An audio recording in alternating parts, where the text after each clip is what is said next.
आप देख रहे हैं उत्तराखंड का नंबर 1 डिजिटल चैनल उत्तराखंड खबर।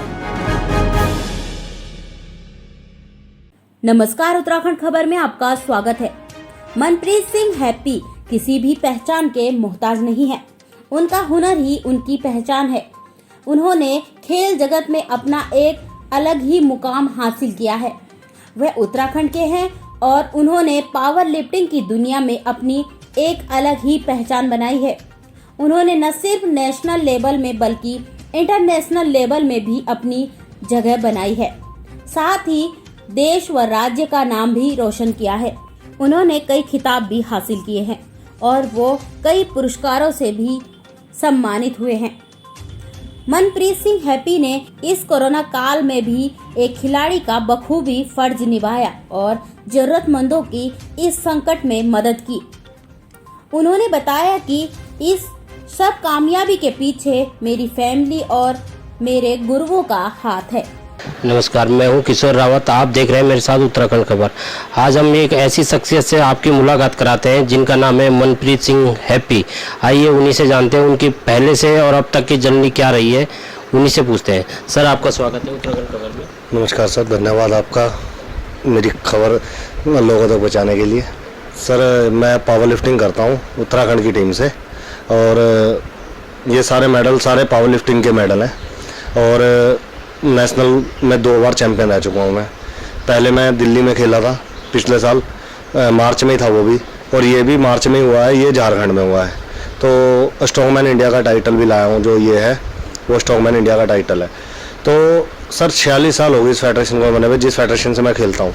तो उस अभी तक पहले इंसान मैं ही हूँ जो उत्तराखंड में ये टाइटल लेके आया हूँ। इससे पहले महाराष्ट्र, झारखंड, पंजाब, हरियाणा, तमिलनाडु ये लोग ले जा रहे थे। तो और सर जब से खेल रहा हूँ कंटिन्यू यही है कि मतलब ज़्यादातर मेडल आपको मेरे यहाँ से गोल्ड ही दिख रहे होंगे पड़े हुए।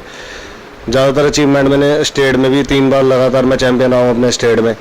स्टेट के बाद ही हम नेशनल खेलने जाते हैं। अगर स्टेट में सिलेक्शन होता है तो उत्तराखंड की टीम से हम बाहर खेलने गए थे झारखंड। तो वहाँ खेलने गए, उसके बाद जैसे मेरी अचीवमेंट क्लियर हुई तो जो फर्स्ट और जो सेकंड और थर्ड आए वो मुझे बधाई देने लगे कि भाई साहब बधाई हो, आपको जीत गए, तो अब तो आपका प्रमोशन हो जाएगा। कि मैं उन्हें बोलने लगा, मैं हंस के मैं यार मैं प्रमोशन नहीं, मैं किसी डिपार्टमेंट से नहीं हूँ, मैं एक नॉर्मल एथलीट हूँ और खेलने आया हूँ, खेल के चला जाऊँगा। तो वो बोलने लगे कि मजाक कर रहा है ना, क्योंकि जैसे और स्टेटों में नौकरी है उन्हें लगा कि उत्तराखंड में भी ऐसा है। मैंने उन्हें बोला मैं उत्तराखंड में ऐसा कुछ नहीं है, वैसे ऐसा जियो मुझे नहीं लगा कि अगर होता तो शायद मैं 3 टाइम लगातार स्टेट चैंपियन रहा हूँ, उसमें मुझे नौकरी मिल जानी थी। पर लेकिन अभी तक तो खैर कुछ नहीं सर, अभी तक किसी का कोई मैसेज या कॉल नहीं, किसी सरकार से कोई ऐसा नहीं है कि मुझे नौकरी की कोई वो करा जाए। पर लेकिन मैं सरकार से यही दरख्वास्त करूँगा हमेशा और करता भी रहूँगा। मैं अकेला एक ऐसा एथलीट नहीं हूँ जो नौकरी के लिए रो रहा हूँ, ये नौकरी चाहिए। मेरे साथ में बहुत एथलीट है, बहुत स्पोर्ट्स को लेके आगे से आगे हर एक लाइन में। ये नहीं कि पावर लिफ्टिंग खाली, बॉडी बिल्डिंग है और बैडमिंटन है और बहुत से गेम है, बॉक्सिंग है। तो सारे एथलीटों को किसी ना किसी डिपार्टमेंट में नौकरी दी जाए। तो लेकिन कहीं ना कहीं सरकार, मैं तो यही कहूँगा कि मतलब हमारी तरफ स्पोर्ट्समैन की तरफ ध्यान नहीं दिया जा रहा है। खुशी की बात तो आपने सही बोला कि मतलब सब में मिलती है, पर लेकिन जो अचीवमेंट मैंने ये 2021 में स्ट्रॉन्गमैन इंडिया का टाइटल जीता है आईपीएफ से, IPF Indian power lifting federation, सबसे ज़्यादा खुशी है और अपने आप में गर्व महसूस करता हूँ कि हाँ मैंने कुछ अचीव किया है। और जो भी ये सब कुछ किया है ये मेरे गुरु तेजिंदर सिंह और सर है हमारे देहरादून से राजमिदास सर, उनके अंडर रह के और फैमिली की सपोर्ट से ही मैं ये सब अचीवमेंट कर सका हूँ। सर पहाड़ टीवी जो थे, पहाड़ टीवी वाले वो आए थे, मतलब वो तो फर्स्ट डे ही आए मेरे पास, उन्होंने आके मेरा इंटरव्यू लिया। मुझे भी अच्छा लगा सर, क्योंकि हमें पता है कि हमें किसी चीज़ की सपोर्ट नहीं तो हमें मीडिया का सपोर्ट मिलेगा तो शायद सरकार कुछ कर सके हमारे लिए, है ना। आया है, पहले भी आए हैं, कुछ ऐसे आए हैं व्यक्ति जिन्होंने मतलब मुझे कॉल करा है, सीधे ही आए हैं मेरे घर, जैसे आपने आज मुझे ये मान बख्शा आने का हमारे यहाँ पे। जी यही बात है सर, अभी मार्च के बाद अभी तक किसी ने भी कोई ध्यान नहीं दिया मेरे साथ। वो मुझे अच्छा लगा कि आप लोगों ने मुझे कॉल करा कि हम आ रहे हैं। मुझे भी अच्छा लगा कि यार कहीं ना कहीं मेरी दोबारा बात उठे, है ना, सरकार थोड़ा ध्यान दे। अभी कुछ टाइम पहले हमारी मुलाकात हुई थी, अपने खेल मंत्री साहब से हुई थी, अपने सीएम साहब से, पूर्व सीएम साहब से हुई थी। सीएम साहब से तो नहीं हो पाई पर पूर्व सीएम साहब से हुई। तो यही आश्वासन दिया गया कि नौकरी देंगे बहुत अच्छा करा आपने, खेला हमारे लिए, हमारे स्टेट का नाम रोशन करा। क्योंकि होता भी यही है, स्टेट हमें मेरी फैमिली का नाम थोड़ी ना हो रहा है इसमें यही बोलते हैं। वहाँ पे भी यही होता है, जब हमारा टाइम आता है ना खेलने का, तो हमारा नाम वहीं पे यही लिया जाता है, मनप्रीत सिंह फ्रॉम उत्तराखंड, है ना जी। उत्तराखंड का ही नाम हो रहा है। मैं तो चाहता हूँ कि भगवान हमें इस काबिल बनाया कि हम इंटरनेशनल लेवल पे उत्तराखंड और इंडिया का नाम पूरे तन मन धन से लहरा के आए जी झंडा। फ्यूचर प्लान तो सर एशिया खेलने गया है, एशिया की तैयारी कर रहा हूँ, पर लेकिन अब लॉकडाउन हो गया तो उसकी वजह से थोड़ा पीछे पैर हटाना पड़ा, क्योंकि फाइनेंशियली प्रॉब्लम आ जाती है, आपको पता है जी। क्योंकि मेरी क्या, बड़े बड़े लोगों की आ गई, सबकी आ गई है, तो उस वजह से थोड़ा सा अभी गेम गुम तो नहीं हो पा रहे हैं, पर जैसे भी कोई गेम आएगा मैं उसके लिए तैयार हूँ। खेल का तो पड़ ही रहा है। देखो जी, वो महामारी में ज़्यादातर स्पोर्ट्समैन को तो देखो प्रॉब्लम हो ही रही है अगर गेम को लेके जिया जाए, क्योंकि जिम वगैरह सब बंद है, खेल मंत्रालय सारे बंद है, ग्राउंड सारे बंद है। अगर किसी ने प्रैक्टिस करनी है कहाँ करें? और सरकार सब चीज़ें खोल दी है, ठेके खोल दिए हैं, बाजार खोल दिए हैं, फैक्ट्रियाँ खोल दी हैं बड़ी बड़ी, एक जिम ही नहीं खुला है, एक स्पोर्ट्स को लेके कोई ऐसा चीज़ नहीं खुली है जिससे कि हम लोगों को लगे कि हाँ भाई सरकार हमारी तरफ भी ध्यान दे रही है। और शायद सर यही बात है, क्योंकि आप कभी भी एक पेज उठा के देखें कि झारखंड, हरियाणा, पंजाब आगे क्यों है स्पोर्ट्स में, क्योंकि उनके पीछे सर एक बहुत बड़ी दीवार है, वो है सरकार, जो कि एकदम से खिलाड़ी को उठा लेती है कि हाँ भाई ये खिलाड़ी हमारे लिए कुछ ना कुछ करके देगा। ये है जी। फैमिली का देखो जी, पहले तो फैमिली क्या करती है, फैमिली सिर्फ एक पैसा लगा सकती है, हमें रास्ता कौन दिखाता है? गुरु, है ना जी। मेरे गुरु तेजिंदर सिंह जी, और वो भी मिस्टर वर्ल्ड खेल चुके हैं, मिस्टर इंडिया रह चुके हैं 2013 में, उन्होंने, और मेरे सर हैं राजमिदास सर, उन्होंने अगर मुझे वो रास्ता ना दिखाते तो शायद मैं आप लोगों के बीच में ना होता जी। सबसे ज़्यादा उपलब्धि उनकी है, और फिर मेरी फैमिली आती है जी। सर ये तो 18 अक्टूबर को 2020 में, इसमें भी ओवरऑल किया था मैंने, दून पावर लिफ्टिंग हुई थी, और ये भी सर 2019 की है।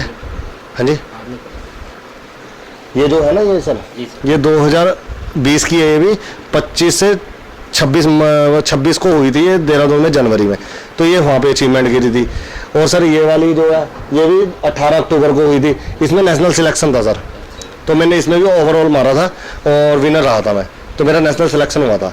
तो सर और जो ये है, ये मैं झारखंड में खेल के आया था, ये वाली ट्रॉफी, ये हाल ही में 2021 की है, तो झारखंड में खेला था। तो हमारे गांव वालों ने बड़ा उत्साह करा मेरा, अपने मुझे भानियावाला से, हमारा भानियावाला पड़ता है यहाँ पास में, वहाँ से मुझे लेने गए, रैली निकाली मेरी, मुझे भी अच्छा लगा, पर मुझे भी यही लगा कहीं ना कहीं चलो कुछ नहीं करा तो यही मान सम्मान बहुत है। उसके बाद सर यही उम्मीद है कि एशिया के लिए जैसे फ़्लाइटें वगैरह खुलती हैं, तो वहाँ से एक डेट आई है हमारे पास, इस डेट में मतलब एशिया है, तो उस हिसाब से तैयारी करूँगा सर कि अब खेलना एशिया ही है, क्योंकि इसके बाद तो जो स्ट्रॉन्गमैन इंडिया का जो मैंने टाइटल लिया है, इसके बाद तो स्पोर्ट्स में मतलब पावर लिफ्टिंग में नहीं है कुछ। सर मैसेज तो सिर्फ सरकार को है और किसी को नहीं है। मैं उत्तराखंड सरकार से यही बोलूँगा कि मुझे नहीं, हर एक एथलीट को जो अच्छी अचीवमेंट कर रहा है नेशनल लेवल पे, मैं नहीं कहता कि स्टेट में चलो नौकरी दे दो, पर नेशनल लेवल पे अगर कोई अच्छी अचीवमेंट करता है तो उसे नौकरी दी जाए, किसी ना किसी डिपार्टमेंट में नौकरी दी जाए। देखो उस नौकरी से हमें पता है कि हमारा घर नहीं चलेगा, पर लेकिन हमारा डाइट का खर्चा निकल जाएगा। पर डे का आपको भी पता है कि एक स्पोर्ट्समैन की डाइट, चिकन, अंडे, प्रोटीन, ड्राई फ्रूट, अब मेरा 2000 रुपये पर डे खर्चा आ जाता है, 60,000 रुपये महीना कहाँ से अफोर्ड करेगा? एक मिडिल क्लास फैमिली से बिलोंग करता हूँ, पर लेकिन ये है कि कहीं ना कहीं ऐसा लगता है कि चलो ठीक है, अगर एक नौकरी मिल जाएगी, घर वालों को भी सेटिस्फाई रहेगा कि फ्यूचर सेफ है बंदे का। कहीं ना कहीं जैसे स्पोर्ट्स छूटता है उसके बाद अपनी नौकरी तो है ही है, क्योंकि ये तो है नहीं कि ये गेम मैं ज़िंदगी भर करूँगा, कुछ टाइम आके एक ऐसा टाइम आता है कि जिसकी वजह से हमें छोड़नी पड़ती है, क्योंकि भाई इतना हैवी उठाना, मैं 290 की डेड उठाई थी, उसके बाद से मेरा ये अचीवमेंट आई है 290 kg। तो सरकार से यही अपेक्षा है कि कहीं ना कहीं हम लोगों को सरकारी नौकरी किसी भी डिपार्टमेंट में, मैं ये नहीं कहता हूँ कि ये डिपार्टमेंट में दी जाए, किसी भी डिपार्टमेंट में ओहदा दी जाए कि हाँ भाई ये प्लेयर इस लायक है। जी जी हुआ है सर। पहली बात तो ऑक्सीजन की बात बता देता हूँ, ऑक्सीजन के लिए हुआ है, बड़ा भाई है मेरे, उन्होंने बहुत सपोर्ट करा है लोगों को, ऑक्सीजन के सिलेंडर भर भर के दिए हैं, घर जाके दिए हैं। तो मुझे फ़ोन आया, मैं भी एक पोंटा में हमारे जानने वाले थे, उनका फ़ोन आया कि ऐसे ऐसे करके ऑक्सीजन यार सिलेंडर नहीं मिल रहा है यहाँ पे, कि करवा सकते हो आप, कहीं ना कहीं से जुगाड़ करा सकते हो। मैं कहा हाँ ठीक है भाई जी करवा देते हैं। तो मैं यहाँ से अपनी गाड़ी में ले गया मैंने देहरादून अपने ISBT तक वहाँ छोड़ गया, उधर से वो आए पोंटा से, तो वो लेके गए। उसके बाद फिर हमें लगा कि यार गरीब लोग क्या कर रहे होंगे, हमें भी लगा खुद। फिर हमने कुछ नहीं, जैसे 4 पूरी हो गई, थोड़ी आलू की सब्जी हो गई, बना के पैक करके पन्नी में, तो बस्तियाँ हैं हमारे यहाँ पे पास में ना, वो बस्तियों में दे कर आए हैं। हाँ जी, लगा खुद को कि यार हम लोग तो चलो कोई बात नहीं, थोड़ा खेती बाड़ी है चलो कर रहे हैं, हम लोग तो कर भी रहे हैं, पर वो लोग जो जिन्होंने पर डे 100 रुपये कमाने हैं और 100 का खाना है, वो क्या कर रहे हैं बेचारे घर में, तो उनके लिए करा है सर। उत्तराखंड खबर के लिए कैमरामैन प्रदीप भंडारी के साथ किशोर रावत की रिपोर्ट।